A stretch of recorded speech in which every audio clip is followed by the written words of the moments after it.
our organization did a great job of making sure that everybody was safe and, stayed healthy, and that we had the opportunity to just basically be as normal as possible in unnormal times. And I think that we tried to maximize everything that we did, getting done, getting ready to go. But now we got to switch gears and we got to get into game mode. So, it should be exciting. We're looking forward to it. We know Sunday's going to come real fast, and we know it's going to be a big challenge. So here we go with the Bears. What do you got? All right, Mike O'Hara, start us off. Yeah, Coach, you mentioned you got a game to play, and I just wonder, Mitchell Trubisky's been named the starter. I wonder if you sort of expected that. And really, what do you think about it? He's had some of his better games in the last couple of seasons against the Detroit Lions. So what does he bring to the picture? What does he kind of threats does he pose? And once again, were you surprised that that's the way they went? Yeah, I mean, we're obviously, waiting to see how that competition unfolded. And, Trubisky has done a great job against us. He's obviously a very athletic, mobile quarterback. He gets the ball out extremely fast. I think he's got some great skill players around him. I just think there's so many guys that, cause you issues and cause problems for the defense. Certainly, Robinson and Cohen are great players that he can get the ball to quickly. And I think they've just done a really good job. Coach Nagy's done a great job of getting his team ready to go in all the situations, both when we played them in Chicago and then certainly on short weeks when we played at Thanksgiving time too. So that's why we know they're a tough team. They've got a great defense. They've got solid guys on special teams that just make plays. They've got two of the best returners in special teams in the league. So it'll be a big challenge, and we know how good of a team they are. Thanks, Coach. Mike Rothstein. Yeah. Hey, Matt, can you walk me through how the Adrian Peterson signing ended up coming about?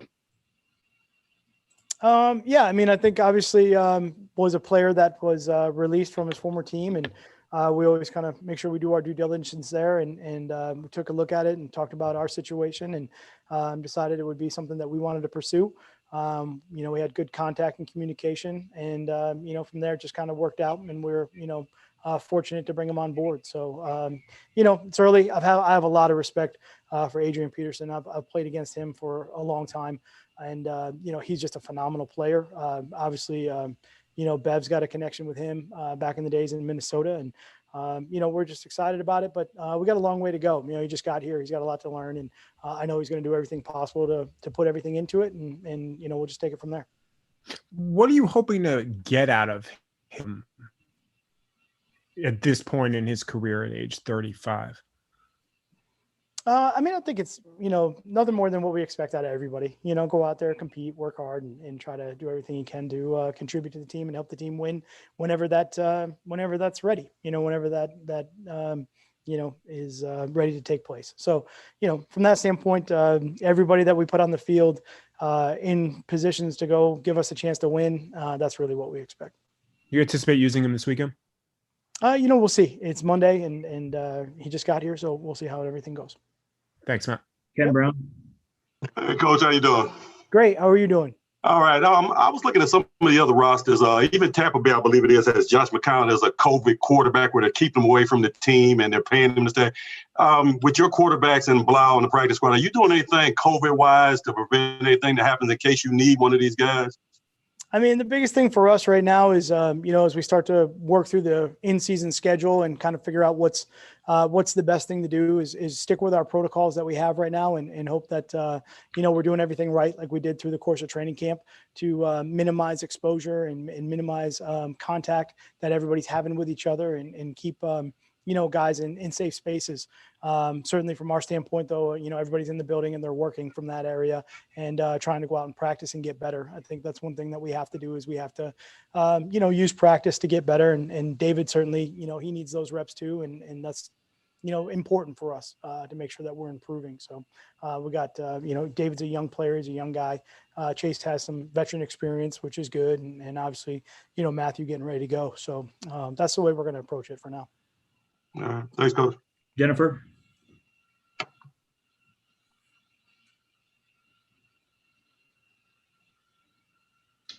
Jen, I think you're still muted.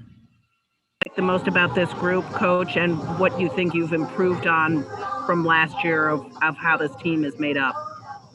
Yeah, can you repeat that? I missed the beginning of it. The sound didn't come through. Yeah, Sorry. I don't know. For when I have my earbuds in, for some reason my mic doesn't work. I'm curious to know what you like the most about this team this year going forward and where you think you've improved the most from last year and where you wanted to improve? Yeah. I mean, I think one of the things about this team that's, been great so far, and obviously we'll find out as we get into the regular season, but I just love the way these guys come to work every day.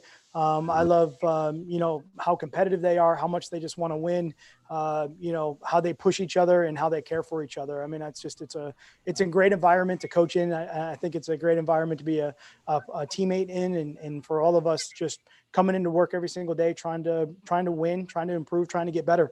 We know we got a long road in front of us, and we'll see how everything goes here, and certainly trying to manage some changes to what everything looks like here in the regular season. But from that standpoint, just guys want to do well. They want to try to do everything they can to help the team, and that's great. In the current social climate, a quick follow-up. I know a lot of people have put an additional emphasis on how this team has come together. Do you think that's something that can really help propel a team, the trust and the caring in the room before you even hit the field in your experience?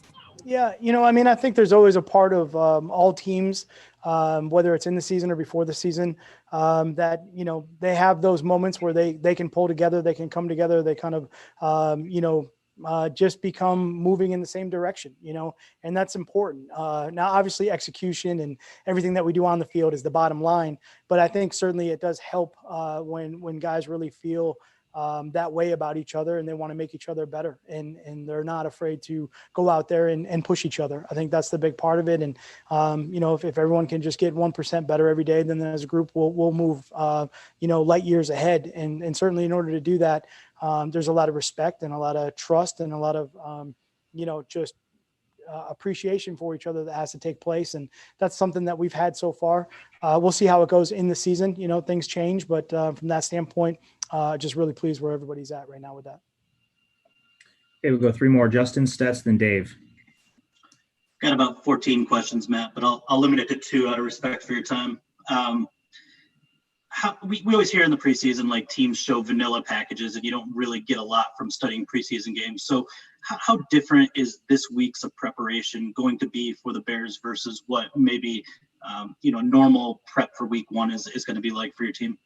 Yeah. I think it's a great question, because even though I think in preseason teams tend to go a little bit vanilla or a little bit kind of basic with some of the stuff that they do, there are those pictures, those glimpses of what you think they're going to do, whether it's preseason game number 3 or just the personnel in general.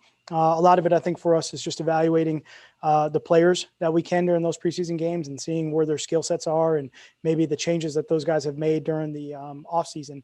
That is something that we do not have. And certainly with, the uncertainty of what the last offseason was, it'll be a big challenge for us to walk out there and to be able to see their guys live in person for the first time will be interesting. And then certainly scheme wise, if there was anything that changed, not that we might have seen it through a preseason game, but I think sometimes you can get a better feel for maybe the direction that an offense, a defense, or a special teams is headed, at least through those games. So it'll be completely different.